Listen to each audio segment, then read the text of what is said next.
With the Israel-Hamas conflicts now in fifth month, attention is focused on the dire situation in Rafah. Over 2 million people are living there in desperate conditions. Israel has vowed to wipe out Hamas in the southern city next to Egypt.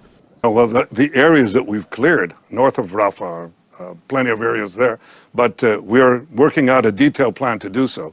And that's what we've done up to now. We're not cavalier about this. This is part of our war effort to get civilians out of harm's way. It's part of Hamas's effort to keep them in harm's way. But we've so far succeeded, and we're going to succeed again. Those who say that under no circumstances should we enter Rafah are basically saying, lose the war, keep Hamas there. Minister Naledi Pandor says what's happening in Rafah is utterly disturbing.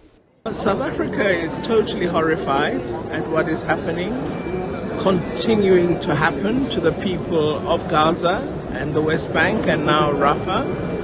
We believe this confirms the allegation we've tabled before the ICJ that genocide is underway in the Palestinian territories, in the occupied territories. And clearly the actions of the Israeli government prove that what we have said is actually accurate.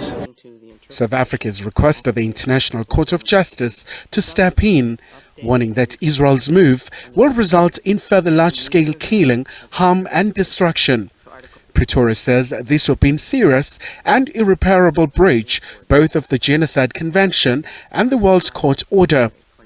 The ANC has also hosted Fatah movement, one of the key players in Palestine politics. We have been briefed. The situation is not a situation that gives hope, precisely because of the arrogancy and the determination by the apartheid Israeli to defy even the outcomes of the ICJ. However, we are heartened by the determination of our comrades and the people of Palestine to be united. In the delegation, we've got different generations and different leaders being part of this delegation.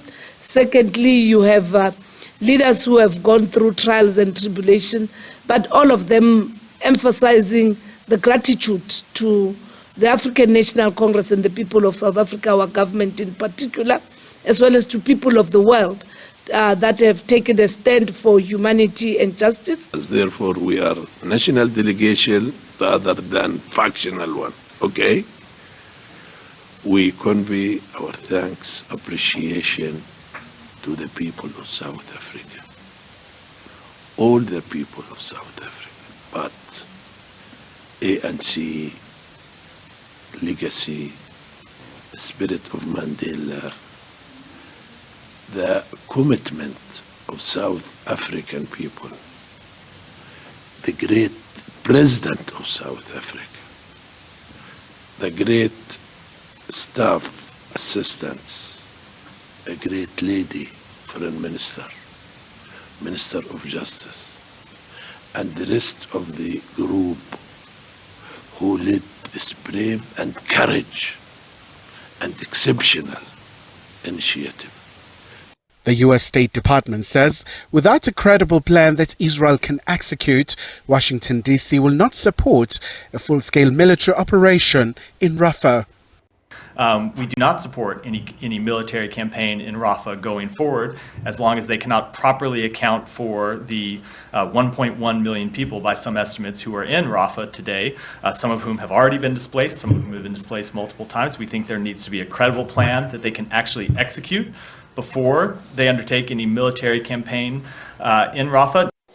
Khumalo, SABC News, Johannesburg.